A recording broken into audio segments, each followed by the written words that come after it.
আসসালামু আলাইকুম সুপ্রিয় শিক্ষার্থীরা, কেমন আছো তোমরা সবাই? আজকে তোমাদের সপ্তম শ্রেণীর শিক্ষার্থীদের জন্য আজকে প্রথম আমি একটা ক্লাস নিয়ে এসেছি। সেটা হলো তাদের তথ্য যোগাযোগ প্রযুক্তি বিষয়ে। আমরা সপ্তম শ্রেণীর তথ্য যোগাযোগ প্রযুক্তি বিষয়ে একটা ক্লাস করবো আজকে। আচ্ছা, তার আগে আমি আমার পরিচয় দিয়ে দিই। আমি তানজিলা আক্তার, সহকারী শিক্ষক, রাজাপাড়া মুন্সি এম আলী বালিকা উচ্চ বিদ্যালয়, সদর দক্ষিণ, রাজাপাড়া, সদর দক্ষিণ কুমিল্লা।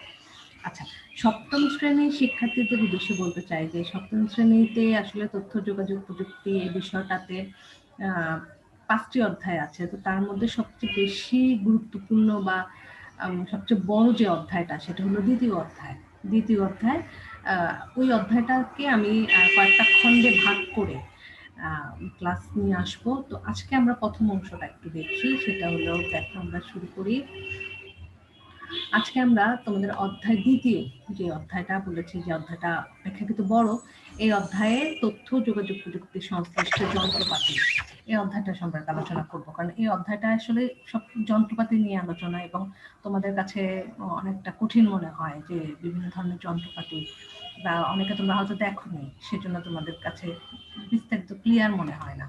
তো আজকে আমি ছবিও দেখাবো, এবং আশা করবো আজকে ক্লাসটা যদি তোমরা দেখো তাহলে তোমাদের এই যন্ত্রপাতিগুলো সম্পর্কে তোমাদের যে একটা ধারণা আছে, তোমাদের কাছে যে কঠিন মনে হয়, এটা কঠিন মনে হবে না। ঠিক আছে? তো আসো শুরু করি। আমরা প্রথমে আমরা আজকে করব, দেখো এখানে অনেকগুলো যন্ত্রের ছবি আছে। ঠিক আছে? তোমরা দেখতে পাচ্ছ mouse, keyboard, joystick, light pen, touchpad, microphone, scanner, trackball, digital camera, এরকম অনেকগুলো যন্ত্রের ছবি দেওয়া আছে। এই যন্ত্রগুলো কিন্তু সব একটা দিক দিয়ে যন্ত্রগুলোর মধ্যে কিন্তু মিল আছে। মিলটা হলো, এগুলো সবগুলোই কিন্তু কম্পিউটারে তথ্য প্রদানের জন্য ব্যবহার করা হয়। অর্থাৎ কম্পিউটারকে আমরা একটা তথ্য দিব, সে তথ্যটা দেওয়ার ক্ষেত্রে কিন্তু এই সবগুলো যন্ত্রই কাজ করে। ঠিক আছে? তো আমি বলি, এই যন্ত্রগুলোর একটা নির্দিষ্ট নাম আছে। সে নামটা হলো, হ্যাঁ, আমরা যেটা পড়বো আজকে সেই নামটা হলো ইনপুট ডিভাইস। আমরা আজকে পড়বো পার্ট 8 ইনপুট ডিভাইস তোমাদের এই বইয়ে, অর্থাৎ দ্বিতীয় অধ্যায়ের আমরা পার্ট 8 সম্পর্কে পড়বো, ইনপুট ডিভাইস। ঠিক আছে? তো আসো আমরা পরবর্তীতে যাই। হ্যাঁ, আগে আমরা জানি ইনপুট ডিভাইস কাকে বলে। দেখো, ইনপুট ডিভাইস যে ডিভাইসের মাধ্যমে কম্পিউটারে কোনো তথ্য প্রবেশ করা যায় তাকে ইনপুট ডিভাইস বলে। অর্থাৎ কম্পিউটারে কিন্তু মূলত 3 ধরনের কাজ করে একটা কম্পিউটার বা একটা ল্যাপটপ। সেটা হলো, প্রথমত আমরা কম্পিউটারে কিছু তথ্য প্রবেশ করাই, এবং সেই তথ্যগুলো কম্পিউটারের ভিতরে প্রক্রিয়াকরণ হয়ে আবার কম্পিউটারের ওই প্রক্রিয়াটা বা ওই ফলাফলটা আমাদেরকে আবার কম্পিউটার প্রকাশ করে। অর্থাৎ একভাবে আমরা কম্পিউটারে তথ্য প্রবেশ করি, এবং সে তথ্যটা প্রক্রিয়া হয়, এবং ওই তথ্যটাই আবার আমাদের কাছে প্রকাশিত হয়। তো প্রবেশ করানোর জন্য যে যন্ত্রগুলো আমরা ব্যবহার করি সেগুলো হলো ইনপুট ডিভাইস, আর প্রক্রিয়াকরণের জন্য যে যন্ত্রগুলো ব্যবহার হয় সেটা হলো প্রক্রিয়াকরণ যন্ত্র বা সিপিইউ। আর আমরা যে ডিভাইসের মাধ্যমে কম্পিউটার আমাদেরকে ফলাফলটা প্রকাশ করে সেটাকে বলা হয় আউটপুট ডিভাইস। আজকে আমরা আউটপুট ডিভাইস বা প্রক্রিয়াকরণ যন্ত্র এগুলো সম্পর্কে পড়বো না। আজকে আমরা শুধুমাত্র ইনপুট ডিভাইস সম্পর্কে পড়বো। ঠিক আছে? তোমাদের বইয়ে কিছু ইনপুট ডিভাইস দেওয়া আছে, আমরা সেই ইনপুট ডিভাইসগুলো সম্পর্কে আজকে পড়ব। আচ্ছা, আসো। প্রধান ইনপুট ডিভাইস তোমাদের বইয়ে দেওয়া আছে। প্রধান ইনপুট ডিভাইস, সেটা হলো, আমি ছবি হিসাবে দিয়েছি, তোমরা অনেকেই চেনো, যেহেতু যারা এখন এই সময় সবাই কম বেশি কম্পিউটার বা ল্যাপটপ ব্যবহার করার জন্য জানো তোমরা। একটা হলো কিবোর্ড, একটা হলো কি কিবোর্ড, এবং আরেকটা হলো মাউস। ঠিক আছে? তাহলে এই প্রধান ইনপুট ডিভাইস মূলত এই দুইটা, একটা কিবোর্ড এবং একটা মাউস। আচ্ছা, এখন আমরা আগে কিবোর্ড সম্পর্কে পড়ি। তোমরা কিবোর্ডটা দেখানোর আগে দেখো ভালো করে যে কিবোর্ডের মধ্যে অনেকগুলা কি আছে। অনেকগুলা কি মানে চাবি, এবং চাবিগুলো একটা বোর্ডের মধ্যে সংযুক্ত থাকে বলে এটাকে বলা হয় কিবোর্ড। এখানে অনেকগুলো চাবি আছে, এবং কিছু কিছু চাবি আছে অক্ষর, যেমন ABCD, আবার বাংলাও লেখা আছে, দেখতে পাচ্ছ তোমরা। আর কিছু কিছু আছে নাম্বার, 1 2 3 4, এগুলো। আবার কিছু কিছু আছে নাম্বারও না, অক্ষরও না, বিভিন্ন ধরনের ফাংশন, যেমন F1 থেকে এরকম, এগুলো হলো ফাংশন। এগুলো কম্পিউটারে বিভিন্ন কাজ দ্রুত করার জন্য এগুলো ব্যবহৃত হয়। আবার দেখো 1 2 একদিকে আছে, আবার 1 2 কিন্তু আরেক দিকেও আছে, তাই না? তাহলে মানে নাম্বারটা দুই দিকে দেওয়া আছে। আবার এখানে আমরা আরো দেখতেছি ক্যাপস লক, শিফট, কন্ট্রোল, এরকম আরো অনেকগুলো বাড়তি আরো কিছু কি আছে। মোটামুটি একটা কিবোর্ডে অনেকগুলো কি থাকে এবং এই কিগুলো দিয়ে আমরা বিভিন্ন ধরনের কাজ করতে পারি। কিছু কিছু কম্পিউটারে কিছু কম কি থাকবে, কিছু কিছু কম্পিউটারে একটু বেশি কি থাকে, কিন্তু মোটামুটি কিছু কি অবশ্যই সব কম্পিউটার বা ল্যাপটপে অবশ্যই থাকবে। ঠিক আছে, তো কিবোর্ডটা সম্পর্কে আমরা একটু জানি। দেখো তোমাদের বইয়ে কি দেওয়া আছে, কম্পিউটারে ইনপুট দেওয়ার প্রধান বা বহুল ব্যবহৃত যন্ত্র হলো কিবোর্ড। তথ্য যোগাযোগ প্রযুক্তির অধিকাংশ যন্ত্রে সাধারণত কিবোর্ডের মাধ্যমে ইনপুট দেওয়া হয়। এই সকল যন্ত্র দিয়ে কোনো কাজ করাতে চাইলে যন্ত্রগুলোকে কিছু নির্দেশনা দিতে হয়। আমরা যখন কিবোর্ডের বোতাম চেপে যন্ত্রগুলোকে নির্দেশনা দিই, তখন যন্ত্রগুলো আমাদের চাওয়া অনুযায়ী কাজটি করে দেয়। অর্থাৎ ইনপুট দেওয়ার প্রধান যন্ত্র হলো কিবোর্ড। হ্যাঁ, কিন্তু এই যোগাযোগ আমরা যখন কিবোর্ডের মাধ্যমে আমরা কি করতে পারি, তথ্য ইনপুট দিতে পারি, কাজ করাতে চাইলে আমরা সেগুলোকে কিছু নির্দেশনা দিতে পারি কিবোর্ডের মাধ্যমে। আজকের দিনে আধুনিক কম্পিউটার কিবোর্ডের ধারণা এসেছে টাইপরাইটার নামে এক ধরনের যন্ত্র থেকে। তোমরা কিন্তু টাইপরাইটার দেখোনি, টাইপরাইটারটা অনেক পুরনো, অনেক আগের ছিল। এখন কিবোর্ড চলে আসাতে এখন আর টাইপরাইটারটা এতটা ব্যবহার নেই। তাহলে এই টাইপরাইটার নামক এক ধরনের যন্ত্র থেকে সাধারণত কিবোর্ডে বর্ণ সংখ্যা বা বিশেষ কিছু চিহ্ন সারিবদ্ধভাবে থাকে, যেটা আমি আগে বলছি। কম্পিউটারে কিবোর্ড টাইপরাইটারের কিবোর্ডের মতো হলেও বিশেষ কাজের জন্য কিছু অতিরিক্ত কি থাকে, যেগুলো ওই যে F1 থেকে F12, যেগুলো অতিরিক্ত কি, এগুলো কিন্তু টাইপরাইটারে নাই। আর টাইপরাইটার আর কম্পিউটারের মধ্যে পার্থক্য, এটা আমি সবসময় ক্লাসে যখন পড়াই তখন আমি সবসময় এটা বলি যে টাইপরাইটার আর কম্পিউটারের মধ্যে অন্যতম পার্থক্য হলো টাইপরাইটারে কোনো কিছু টাইপ করলে সেটা সংরক্ষণ করে রাখা যায় না, কিন্তু কম্পিউটারে কিন্তু অবশ্যই সেটাকে সেভ করে রাখা যায়, পরবর্তী সময়ের জন্য সংরক্ষণ করে রাখা যায়। মূলত টাইপরাইটারের এই সমস্যাটা, সেভ করে রাখা যায় না, সংরক্ষণ করে রাখা যায় না, এই সমস্যাটা দূর করার জন্যই মূলত কিবোর্ডের প্রচলন শুরু হয়েছে। কারণ কিবোর্ডের মাধ্যমে তুমি সেভ করে রাখতে পারবা, তুমি কিবোর্ডে যখন লিখবা, কোনো কিছু লিখবা, তখন তুমি ছবি যুক্ত করতে পারবা। যেমন আমি তোমাদেরকে ছবি দেখিয়ে তারপরে এখানে এসেছি, এটা কিবোর্ডের মাধ্যমেই সম্ভব হয়েছে, কিন্তু টাইপরাইটারের মাধ্যমে কিন্তু এটা সম্ভব হতো না। ঠিক আছে, তাহলে টাইপরাইটারের সীমাবদ্ধতা দূর করার জন্যই মূলত কিবোর্ডের সৃষ্টি হয়েছে। আচ্ছা, কিবোর্ডে সাধারণত ইংরেজি ভাষায় হলেও অন্যান্য ভাষার কিবোর্ডও পাওয়া যায়। সম্প্রতি বাংলাদেশ সরকার সকল মোবাইল ফোনের কিবোর্ডে বাংলা লেআউট যুক্ত করার একটা নির্দেশনা জারি করেছে। এখন কিন্তু আমরা বাংলায় সুন্দর টাইপ করতে পারি, আমাদের কোনো বন্ধু বান্ধবকে কোনো মেসেজ দেওয়া, বাংলায় টাইপ করা। কিন্তু আগে কিন্তু প্রথম যখন মোবাইল চালু হয়েছিল তখন কিন্তু বাংলায় টাইপ করা যেত না, এখন বাংলায় টাইপ করা যায় এবং এই সংক্রান্ত বিষয়ে সরকারের একটা নির্দেশনা আছে। ঠিক আছে, এই নির্দেশনার কারণে এখন বাংলা এবং ল্যাপটপে, কম্পিউটারে সব জায়গায় আমরা কিন্তু এখন বাংলায় টাইপ করতে পারি। ইংলিশের পাশাপাশি, ইংলিশ তো পারি, ইংলিশের পাশাপাশি আমরা বাংলাও টাইপ করতে পারি, কারণ সেই সফটওয়্যার বা সেই প্রযুক্তিটা এখানে দিয়ে দেওয়া আছে, ল্যাপটপ বা কম্পিউটারে দিয়ে দেওয়া আছে। ঠিক আছে, আচ্ছা আরেকটা কথা, কিবোর্ড সম্পর্কে বিস্তারিত আমরা পড়তে পারবো। তোমাদের আরেকটা অধ্যায় আছে যে আমার লেখালেখি, একটা অধ্যায় আছে, আমরা ওই অধ্যায়টাতে কিন্তু কিবোর্ড সম্পর্কে বিস্তারিত জানতে পারবো। ওখানে কিন্তু অনেক কিছু আছে, ওয়ার্ড প্রসেসর নিয়ে অনেক কিছু আছে তোমাদের বইটাতে। আমরা ওই অধ্যায়টাতে, আমরা কিন্তু ওই অধ্যায়টাতেও কিবোর্ড সম্পর্কে আরো অনেক বিস্তারিত জানবো, এই জন্য আমি এখন আর এত বিস্তারিত বলছি না। আচ্ছা, এরপরে আসো, দেখো আমরা মাউস, দেখো মাউস নেই কিন্তু মাউসের বাটন দেখা যাচ্ছে, একটা লেফট বাটন, একটা রাইট বাটন, একটা স্ক্রল উপরে নিচে। তাহলে মাউসটা কোথায়? আসো আমরা মাউসটা ক্লিক করে আনি। এটা হলো মাউস। ঠিক আছে, মাউসে একটা আছে, দুটা বাটন থাকে মাউসের, একটা হলো লেফট বাটন বা ডান দিকের বাটন, একটা হলো রাইট বাটন বা বাম দিকের, একটা হলো লেফট বাটন বা বাম দিকের, একটা হলো রাইট বাটন বা ডান দিকের বাটন।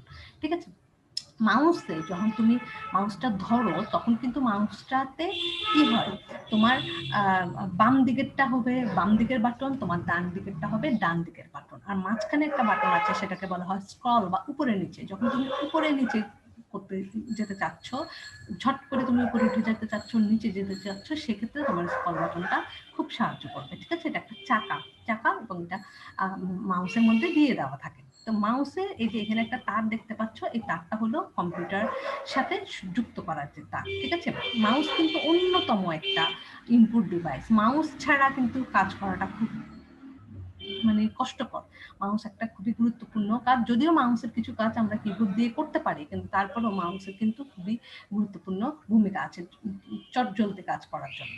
আচ্ছা, এখন আসলে আমরা মাউস সম্পর্কে পড়ি। তোমরা এর মধ্যে নিশ্চয়ই মাউস নামের একটি যন্ত্র ব্যবহার করে ফেলেছো। এটা একটি জনপ্রিয় ইনপুট ডিভাইস, একে অনেকে পয়েন্টিং ডিভাইসও বলে থাকে। যারা প্রথম এটি তৈরি করেছিল তাদের ধারণা ছিল এটি দেখতে ইঁদুরের মতো, তাই এর নাম দেওয়া হয়েছে মাউস। এটা দেখতে অনেকটা ইঁদুরের মতো ছোট, এই জন্য এটার নাম দেওয়া হয়েছে মাউস। আবার ইঁদুরের যেমন ল্যাজ আছে, মাউসের কিন্তু একটা তার আছে, তাহলে এটাও কিন্তু মাউসের সাথে ইঁদুরের মিল আছে। আচ্ছা, মাউসে সাধারণত দুটি বাটন এবং একটি স্ক্রল চক্র বা হুইল থাকে। কম্পিউটারে ইনপুট দিতে বাটনগুলো বিভিন্নভাবে ব্যবহৃত হয়। বর্তমান পৃথিবীতে অনেক ধরনের মাউস প্রচলিত হচ্ছে। সাধারণত ব্যবহারকারীগণ স্ট্যান্ডার্ড মাউস ব্যবহার করেন। আমরা যে মাউস ব্যবহার করি সেটা আসলে স্ট্যান্ডার্ড মাউস। আচ্ছা, কম্পিউটারে মনিটরের পর্দায় মাউসের অবস্থান দেখানো হয় তীরের ফলার মতো একটি পয়েন্টারের মাধ্যমে।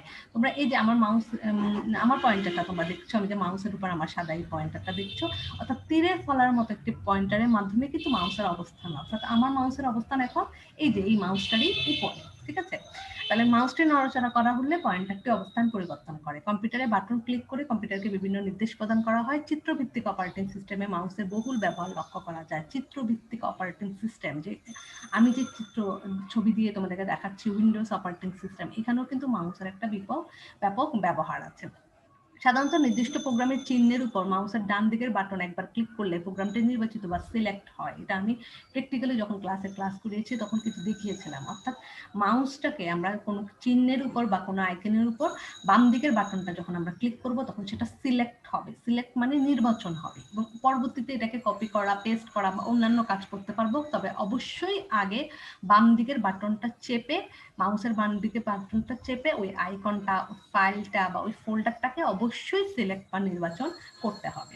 এরপর পরপর দুবার ক্লিক করলে প্রোগ্রামটি চালু হয়। যখন আমরা পরপর দুবার বাম দিকে বাটনটা ক্লিক করবো, যে ডাবল ক্লিক বলা হয়, তাহলে কি হবে, প্রোগ্রামটা চালু হবে। ল্যাপটপ কম্পিউটারের টাচপ্যাড দিয়ে মাউসের কাজ সম্পাদন করা যায়। হ্যাঁ, অনেক ল্যাপটপে, সব ল্যাপটপেই টাচপ্যাডটা থাকে। অনেকে আবার বাড়তি সুবিধার জন্য আবার মাউস অনেকে এখানে কানেক্ট করে। অর্থাৎ টাচপ্যাড তো মাউসের কাজ করবেই, তাছাড়াও আবার বাড়তি মাউসও কিন্তু ল্যাপটপের মধ্যে যোগ করা যায়। ঠিক আছে, আচ্ছা, তাহলে মাউস সম্পর্কে তোমরা জানলা যে মাউসের দুটা বাটন, একটা ডান দিকের বাটন, একটা বাম দিকের বাটন, এবং মাঝখানে একটা স্ক্রল চক্র বা একটা হুইল চক্র থাকে। ঠিক আছে, যেটা উপরে নিচে উঠা যায়, এতটুকু। ঠিক আছে, আচ্ছা আসো, এরপরে আসো আমরা আরো কয়েক কিছু ডিভাইস দেখি। হ্যাঁ, এটা হলো, দেখো এটা কি, এটা হলো মাইক্রোফোন। ঠিক আছে, মাইক্রোফোন তোমরা অনেকে চিনো, কারণ মাইক্রোফোন হলো, আমরা নর্মালি আমাদের স্কুলে কলেজে বিভিন্ন অনুষ্ঠান হওয়ার সময় যে আমরা মাইক ব্যবহার করি, ওই মাইকের কথা বলার জন্য যে একটা মাইক্রোফোনই বলে এটাকে, আসলে মাইকে কথা বলার জন্য যেটা আমরা ব্যবহার করি ওইটাই মাইক্রোফোন। এখানে যে মাইক্রোফোনটা দেওয়া আছে, এই মাইক্রোফোনটা সাধারণত কম্পিউটার বা ল্যাপটপে যুক্ত করা যায়, এরকম মাইক্রোফোন। তবে ওই বড় মাইকের সাথে যুক্ত করার জন্য আলাদা মাইক্রোফোনও কিন্তু আছে, আমরা যেটা সচরাচর দেখি। আর এটা হলো ডিজিটাল ক্যামেরা। আগে যে ক্যামেরাটা ছিল, যে কাগজের ছবি তোলা যেত, এখন কিন্তু আমরা সাধারণত ওই ক্যামেরা ব্যবহার করি না। রিল সিস্টেম যে ক্যামেরাগুলো, ওটা আমরা এখন আর ব্যবহার করি না, আমরা এখন ডিজিটাল ক্যামেরা ব্যবহার করি। অর্থাৎ এই ডিজিটাল ক্যামেরার ছবি কিন্তু তুমি ল্যাপটপ, কম্পিউটারে নিতে পারবে, চাইলে পরবর্তীতে কাগজে প্রিন্ট করতে পারবে। তোমার কোনো বন্ধু বান্ধব, আত্মীয় স্বজনকে যদি তুমি মেইল করতে চাও, বা সোশ্যাল মিডিয়া, ফেসবুক, ইমো, ভাইবার, এগুলোতে যদি তুমি পাঠাতে চাও, তাহলে খুব সহজে পাঠানো যায়। কিন্তু কাগজের ছবি কিন্তু এভাবে পাঠানো যেত না। মূলত এই প্রক্রিয়া, মানে এই ডিজিটাল ক্যামেরাটা চালু হয়েছে বা ডিজিটাল ক্যামেরা ব্যবহার শুরু হয়েছে এই কারণে, যখন মানুষ ইন্টারনেট ভিত্তিক এই ধরনের যোগাযোগটা বেশি করা শুরু করলো, তখনই আসলে ডিজিটাল ক্যামেরা চালু হয়েছে। আচ্ছা, আমরা আরেকটু বিস্তারিত পড়ি এগুলো সম্পর্কে, আসো সামনে আগাই। মাইক্রোফোন সম্পর্কে, এখানে মাইক্রোফোনের ছবি ক্লিয়ার দেওয়া আছে। দেখো, এটু একটি ইনপুট যন্ত্র। আমাদের কথা, গান বা যে কোনো শব্দের মাধ্যমে কম্পিউটারে প্রবেশ করানো যায়। বিশেষ করে ইন্টারনেট ভিত্তিক যোগাযোগে কথা বলার ক্ষেত্রে জনপ্রিয়তা লক্ষ্য করা যায়। টেলিফোনে ব্যবহার করা হয় বলে এই যন্ত্রটির আবিষ্কার বেশ আগেই হয়েছে। হ্যাঁ, টেলিফোনের মাধ্যমেও কিন্তু আমরা যে কথা বলি, ওখানে মাইক্রোফোনের কিছু ব্যবহার আছে। তবে এখন এটাকে নিয়মিতভাবে কম্পিউটার ইনপুট হিসেবে ব্যবহার করা হয়। কথা বলা ছাড়াও ভয়েস রিকগনিশনের ক্ষেত্রে মাইক্রোফোন ব্যবহার করা হয়ে থাকে। অর্থাৎ কার কণ্ঠটা বোঝার জন্য কিন্তু, ভয়েসটা রিকগনিশন করার জন্য কিন্তু কি মাইক্রোফোনের ব্যবহার আছে। এবং এখন এই যে অনলাইন ক্লাস যখন আমরা করছি, তখন কিন্তু ভয়েসের একটা ব্যাপার, সাউন্ডের একটা ব্যাপার আছে, এক্ষেত্রে মাইক্রোফোন একটা বড় ভূমিকা রাখে। ঠিক আছে, তাহলে আমরা যেটা বুঝলাম, বিভিন্ন অনুষ্ঠানে কথা, গান, এইসবের ক্ষেত্রে আমরা কিন্তু মাইক্রোফোন ব্যবহার করি। টেলিভিশনে যখন আমাদের সাংবাদিকরা যখন খবর পড়ে, নিউজ প্রেজেন্টাররা যখন খবর পড়ে, ওনারা কিন্তু ছোট্ট একটা মাইক্রোফোন করে রাখে, তোমরা দেখবে, কালো, একদম ছোট। তাহলে ওটাও কিন্তু মাইক্রোফোন, কিন্তু ওটা হয়তো ক্ষমতাটা, ওটার ইয়াটা কম, ধারণ ক্ষমতাটা কম, বা অল্প দূর পর্যন্ত সাউন্ড যাবে। পরবর্তীতে আবার এটাকে আরো বেশি সাউন্ড বক্স বা আরো সাউন্ড ইকুয়ালাইজারের মাধ্যমে এটাকে আরো অনেক বড় করা হয়। কিন্তু এই মাইক্রোফোনটারই আসলে ছোট ভার্সন হলো ওই মাইক্রোফোনটা। ঠিক আছে, তো আমরা এখন মাইক্রোফোন সম্পর্কে আমরা জানলাম, এরপরে আসো আমরা দেখি হ্যাঁ ডিজিটাল ক্যামেরা। এবার আসো আমরা ডিজিটাল ক্যামেরা, ছবিটাতে মাইক্রোফোন এবং ডিজিটাল ক্যামেরা পাশাপাশি ছিল, তো আমরা এখন ডিজিটাল ক্যামেরা সম্পর্কে জানি। আমাদের খুবই পরিচিত একটি যন্ত্র হচ্ছে ক্যামেরা। এই সময়ে খুব জনপ্রিয় হলো ডিজিটাল ক্যামেরা। ডিজিটাল ক্যামেরা প্রচলন অনেক আগে থেকে শুরু হলেও কম্পিউটারে ইনপুট যন্ত্র হিসেবে এর ব্যবহার শুরু হয়েছে অনেক পরে। অর্থাৎ আগে ডিজিটাল ক্যামেরা আসছে, কিন্তু কম্পিউটারে ব্যবহার করার প্রচলনটা শুরু হয়েছে কিন্তু একটু পরে। প্রথম থেকে গবেষণা কাজে, বিশেষ করে মহাকাশ গবেষণায় ডিজিটাল ক্যামেরা কম্পিউটারের ইনপুট যন্ত্র হিসেবে ব্যবহার শুরু হয়। বর্তমানে প্রায় সকল প্রকার ডিজিটাল ক্যামেরাই কম্পিউটারের ইনপুট যন্ত্র হিসেবে ব্যবহার করা যায়। ডিজিটাল ক্যামেরাকে ইউএসবি পোর্টের মাধ্যমে কম্পিউটারের সাথে যুক্ত করে ডিজিটাল ছবি কম্পিউটারে প্রবেশ করানো হয়। তুমি ছবি তুললে কোনো গায়ে হলুদে, কোনো বিয়ের বা কোনো অনুষ্ঠানে, তোমার স্কুলের কোনো প্রোগ্রামে তুমি ডিজিটাল ক্যামেরার ছবি তুললে, ওই ডিজিটাল ক্যামেরার ছবি তুমি কিন্তু ইউএসবি পোর্টের মাধ্যমে তোমার ল্যাপটপে বা কম্পিউটারে সেভ করে রাখতে পারবে। তাহলে যদি তোমার কম্পিউটারের ল্যাপটপে তুমি সেভ রাখো, চাইলে তুমি যে কোনো সময় যে কোনো বন্ধু বান্ধব আত্মীয় স্বজনকে তো পাঠাতে পারবেই। তুমি চাইলে কিন্তু সংরক্ষণ করে সেভ করে রেখে তুমি কিন্তু পরবর্তীতে ছবি প্রিন্টও করতে পারবে। দেখা যাবে 5 বছর 10 বছর পরেও সে ছবি কিন্তু কিছুই হবে না, কারণ ছবি তোমার কম্পিউটারে হার্ড ডিস্কে সেভ আছে, সংরক্ষণ আছে। এটা হলো ডিজিটাল ক্যামেরার সবচেয়ে বড় সুবিধা। আর এখানে বলা হয়েছে প্রথম দিকে গবেষণার কাজে, বিশেষ করে মহাকাশ গবেষণার ডিজিটাল ক্যামেরা ইনপুট যন্ত্র হিসাবে বেশি ব্যবহৃত হয়েছিল। ঠিক আছে, মূলত আসলে গবেষণার ক্ষেত্রেই মহাকাশ গবেষণার ক্ষেত্রেই কিন্তু আসলে সাধারণত ডিজিটাল ক্যামেরা প্রচলন হয়, কিন্তু এখন ইনপুট ডিভাইস হিসাবে এবং সচরাচর মানুষের হাতে এখন ডিজিটাল ক্যামেরা আছে। তোমরা ডিএসএলআর এর নামও জানো, এটাও ডিজিটাল ক্যামেরা। ঠিক আছে, এখানে মেমোরি কার্ড আছে, সেই মেমোরি কার্ড চাইলে পরবর্তীতে আমরা ল্যাপটপ বা কম্পিউটারে মেমোরি কার্ড থেকে ছবিগুলো নিয়ে ভিডিওগুলো নিয়ে কিন্তু সেভ করে রাখতে পারি। ঠিক আছে, তাহলে ডিজিটাল ক্যামেরার ছবির কোয়ালিটি এবং মান, ছবির ব্রাইটনেস, কন্ট্রাস্ট, উজ্জ্বলতা, ছবির কোয়ালিটি অনেক অনেক ভালো হয়, যেটা আগের ক্যামেরাগুলোতে এত ভালো হতো না। ঠিক আছে, তোমাদের অনেকেরই বাসায় ডিজিটাল ক্যামেরা আছে, সেজন্য তোমরা হয়তো অনেকেই এর ব্যবহারও জানো। ঠিক আছে, আচ্ছা এরপরে আসো আমরা দেখবো ওয়েব ক্যাম। এটা কি? এটা হলো ওয়েব ক্যাম। এটা এটা এটা খুব জরুরি একটা বিষয় হয়ে দাঁড়িয়েছে বর্তমানে সময়ে নিরাপত্তার ক্ষেত্রে, যেটাকে আমরা সিসিটিভি ক্যামেরা বলি। আমরা অনেকেই সিসিটিভি ক্যামেরা সম্পর্কে জানো, বাড়ির মেইন গেটে লাগানো থাকে, দোকানে থাকে, মার্কেটে থাকে, বড় বড় রাস্তাগুলোতে থাকে। কারণ এখন চুরি ডাকাতি বা এই ধরনের ঘটনাগুলো কারা সংঘটিত করছে, এগুলো জানার জন্য, নিরাপত্তার জন্য কিন্তু ওয়েব ক্যামের একটা বড় ভূমিকা আছে। এটাকে আমরা সিসিটিভি ক্যামেরা বলি। চলো আমরা একটু বিস্তারিত জানি। ওয়েব ক্যাম বা ডিজিটাল ক্যামেরার একটি বিশেষ রূপ। এটি কম্পিউটারের সাথে যুক্ত থাকা একটা হার্ডওয়্যার। সাধারণত ল্যাপটপ কম্পিউটারে ওয়েব ক্যামেরা সংযুক্ত থাকে। ওয়েব ক্যামেরার মাধ্যমে স্থির চিত্র বা ভিডিও চিত্র কম্পিউটারে ইনপুট হিসেবে প্রবেশ করানো হয়। আচ্ছা, এখানে বলা হয়েছে সাধারণত ল্যাপটপ কম্পিউটারে ওয়েব ক্যামেরা সংযুক্ত থাকে। এই যে তোমরা আমাকে এখন দেখতে পাচ্ছ, তোমরা কিন্তু আমাকে ওয়েব ক্যামেরার মাধ্যমেই দেখতে পাচ্ছ, কারণ আমার ল্যাপটপের মধ্যে একটা ওয়েব ক্যামেরা, ছোট একটা ক্যামেরা যুক্ত আছে দেখেই তোমরা কিন্তু আমাকে দেখতে পাচ্ছ। ঠিক আছে, তাহলে ওয়েব ক্যামেরা ব্যবহার করে নেটওয়ার্কের মাধ্যমে কম্পিউটার ব্যবহারকারীরা নিজেদের মধ্যে সরাসরি ছবি বা ভিডিও আদান প্রদান করতে পারে। সামাজিক ওয়েবসাইটগুলোতে পারস্পরিক আলাপচারিতা ওয়েব ক্যাম ব্যবহৃত হয়। ভিডিও কনফারেন্স বা ভিডিও ফোনে ওয়েব ক্যামেরার ব্যবহার সর্বাধিক।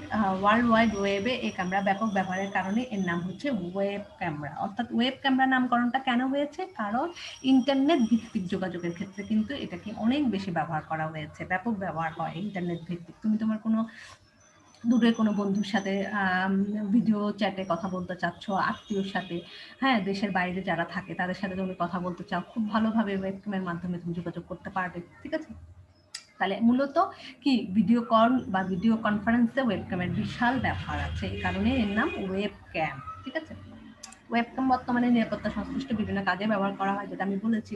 রাষ্ট্রীয় গুরুত্বপূর্ণ স্থাপনা থেকে শুরু করে বিভিন্ন সরকারি বেসরকারি প্রতিষ্ঠান, বাসা বাড়িতে নিরাপত্তার প্রয়োজনে এই ক্যামেরা ব্যবহার করা হয়। এই ক্যামেরার সাথে সরাসরি কম্পিউটারে সংযোগ থাকে, ফলে এই ক্যামেরা সার্বক্ষণিক ভিডিও চিত্র কম্পিউটারে প্রেরণ করে এবং তা কম্পিউটারে সংরক্ষণ করে রাখা হয়। পরবর্তীতে সেই ভিডিও চিত্র দেখে অপরাধী শনাক্ত করা সম্ভব হয়। আমাদের দেশেও অপরাধ দমনের পদ্ধতি ব্যবহার করা হচ্ছে এখন, কিন্তু ধীরে ধীরে শুধু সরকারি পর্যায়ে না, ব্যক্তি পর্যায়ে মানুষজন নিজেদের বাড়ি ঘরের নিরাপত্তার জন্য কিন্তু সিসিটিভি ক্যামেরা ব্যবহার করছে। ঠিক আছে, তাহলে আমরা সিসিটিভি ক্যামেরা বা ওয়েবক্যাম সম্পর্কে জানলাম, এটাও কিন্তু একটা ইনপুট ডিভাইস।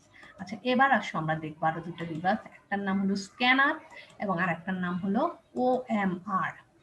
দেখো, ওএমআর এর ইংলিশটা এখানে দেওয়া আছে, অপটিক্যাল মার্ক রিডার।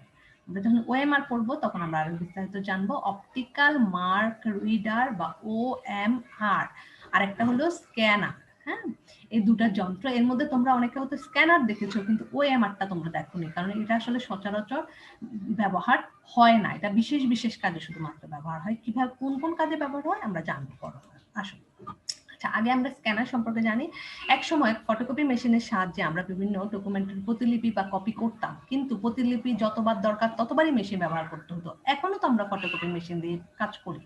ফটোকপি মেশিনের বিষয়টা কি, মনে করো তুমি একটা কাগজ ফটোকপি করতে দিলে, তুমি 5টা কপি বললে, উনি 5টা কপি তোমাকে ফটোকপি দোকানের উনি লোকটা তোমাকে করে দিল।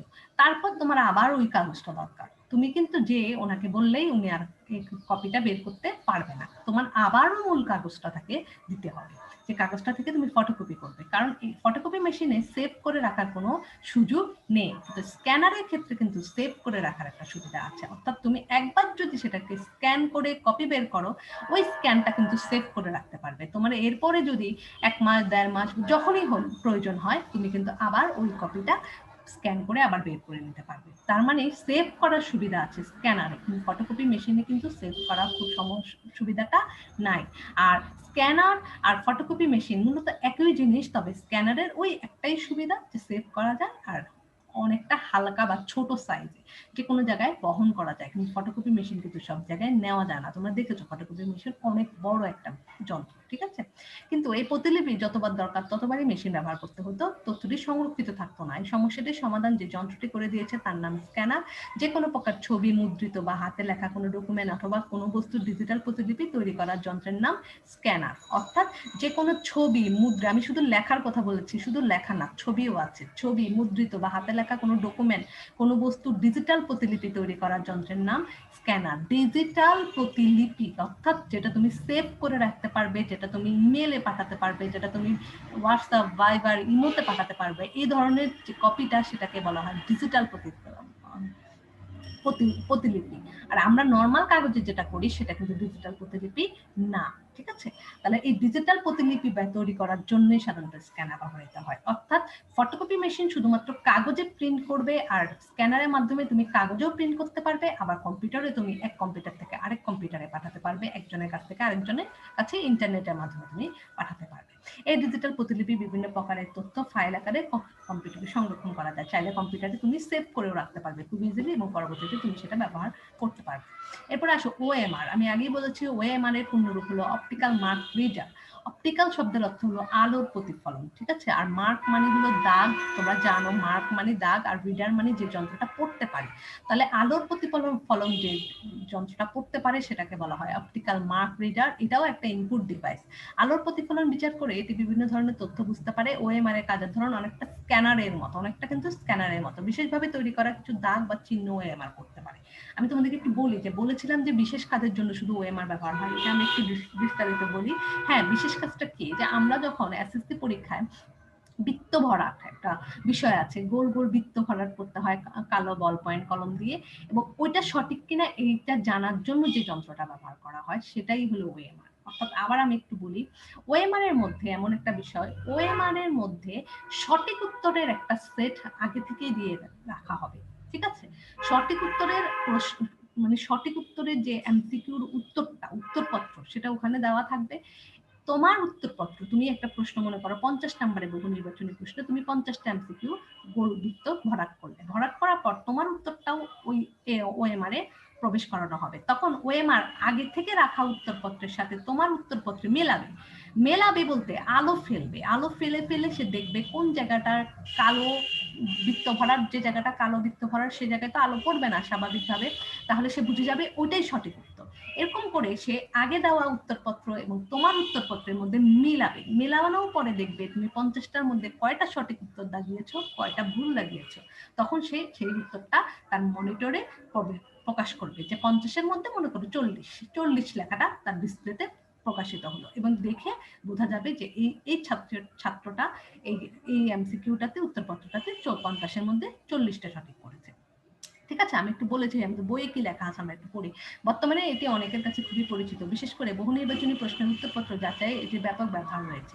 সঠিক উত্তরে বৃত্তটির অবস্থান কম্পিউটারকে আগে থেকে জানিয়ে রাখা হয়। ওই যে বলেছি আমি, উত্তরপত্র আগেই দিয়ে রাখা হয়, সেভ করে রাখা হয়। শিক্ষার্থীরা সঠিক বৃত্ত ভরাট করলে নম্বর পেয়ে যায়, অন্যথায় নাম্বার পায় না। যদি ভুল উত্তর করে তাহলে কিন্তু নাম্বার পাবে না। সঠিকের একের অধিক বৃত্ত ভরাট করলেও নাম্বার পাওয়া যায় না। হ্যাঁ, অনেকেই আছে এরকম, আগে প্রথমে একটা দাগালো, পরে মনে হলো না এটা মনে ভুল, এবার আরেকটা দাগালো। কোনোটাই হবে না, কারণ ওই প্রশ্নের উত্তরটাই ভুল। ঠিক আছে, কারণ সে একাধিক দাগিয়েছে। এই জন্য এমসিকিউ দাগানোর ক্ষেত্রে অনেক চিন্তা ভাবনা করে তারপরে বহু নির্বাচনী প্রশ্নের বৃত্ত ভরাট করতে হয়। এর মাধ্যমে কম সময়ে অনেক উত্তরপত্র মূল্যায়ন করা যায়। এছাড়া মূল্যায়নে ভুল বা পক্ষপাতিত্ব হওয়ার কোনো সম্ভাবনাই নাই, তাই এটি অত্যন্ত জনপ্রিয়। হ্যাঁ, এটাতে অনেক প্রশ্ন একসাথে উত্তর করা যায়। যেমন প্রতি বছর আমাদের 10 থেকে 12 লাখ এসএসসি পরীক্ষার্থী, এইচএসসি পরীক্ষার্থী পরীক্ষা দেয়। তাদের উত্তরপত্র, তাদের যে এতগুলো লাখ স্টুডেন্টে তো অনেক বহু নির্বাচনী হবে, অনেকগুলো বিষয়। এগুলো এত সহজে কাটা যায় কিভাবে? এই উত্তরগুলো সহজে যাচাই, উত্তরপত্রগুলো সহজে যাচাই করা যায় এই ওএমআর এর মাধ্যমে। ওএমআরটা আসার পরই মূলত আমাদের কিন্তু রেজাল্ট দেওয়া, ফলাফল প্রদান করতে এখন সরকারের অনেক কম সময় লাগে এবং অনেক দ্রুত সরকার পরীক্ষার ফলাফল দিয়ে দিতে পারছে। আর এতে ভুল বা পক্ষপাতিত্ব, ভুল হওয়ার কোনো সম্ভাবনা নাই, কারণ যেহেতু যন্ত্র করছে, ভুল হওয়ার কোনো সম্ভাবনা নাই। আর পক্ষপাতিত্ব বলতে কোনো শিক্ষক চাইলে কোনো বিশেষ শিক্ষার্থীকে বেশি নাম্বার দিবে এরকম কোনো সুযোগও কিন্তু এখানে নাই। মূলত এই কারণে ওএমআর বা অপটিক্যাল মার্ক রিডারের প্রচলন আমাদের দেশে শিক্ষা ব্যবস্থায় চালু হয়েছে। তবে অন্যান্য ক্ষেত্রে এখনো ওএমআর এর প্রচলন নেই। শুধুমাত্র কেন্দ্রীয়ভাবে বা বোর্ড ভিত্তিক, আমাদের তো শিক্ষা বোর্ড আছে, শিক্ষা বোর্ড ভিত্তিক যে পরীক্ষাগুলো, শুধু সেই পরীক্ষাতে কিন্তু ওএমআর এর ব্যবহার হয়, কারণ এটা অপেক্ষাকৃত অনেকটা দামি বা ব্যয়বহুল একটা যন্ত্র। ঠিক আছে, তো আসো আমরা, হ্যাঁ ঠিক আছে, তাহলে আজকে আমরা পুরো এই ক্লাসটাতে কি জানলাম? আজকে আমরা পুরো এই ক্লাসটাতে তোমাদের বইয়ে দেওয়া দ্বিতীয় অধ্যায়ের বা কম্পিউটার সংশ্লিষ্ট বিভিন্ন যন্ত্রপাতি এই অধ্যায়ের আমরা যে ইনপুট ডিভাইস, সেই ইনপুট ডিভাইসগুলো সম্পর্কে জানলাম। কিবোর্ড, মাউস দেখতে কেমন, এদের কাজ কি, তারপরে আমরা স্ক্যানার পড়েছি, ওএমআর পড়েছি, আমরা এখানে ডিজিটাল ক্যামেরা পড়লাম, মাইক্রোফোন পড়লাম, এগুলো তোমাদের বইয়ে দেওয়া আছে। তো এরপরে আরেকদিন আমি আউটপুট ডিভাইসগুলো সম্পর্কে বিস্তারিত আলোচনা করবো, যে কি কি আউটপুট ডিভাইস তোমাদের বইয়ে দেওয়া আছে, এবং চেষ্টা করবো ছবি দিয়ে দিতে, যাতে ছবি দেখলেও তোমরা অনেকটা ক্লিয়ার ভাবে বুঝতে পারো। ঠিক আছে, তো ঠিক আছে, সবাই তাহলে ভালো থেকো। হ্যাঁ, আর সবাই পড়ালেখা ঠিকঠাক মতো করবে, ভালো করে বাসায় রিডিং করবে, পড়ালেখা করবে প্রতিদিন। ঠিক আছে, সবাই ভালো থেকো, সুস্থ থেকো, আল্লাহ হাফেজ।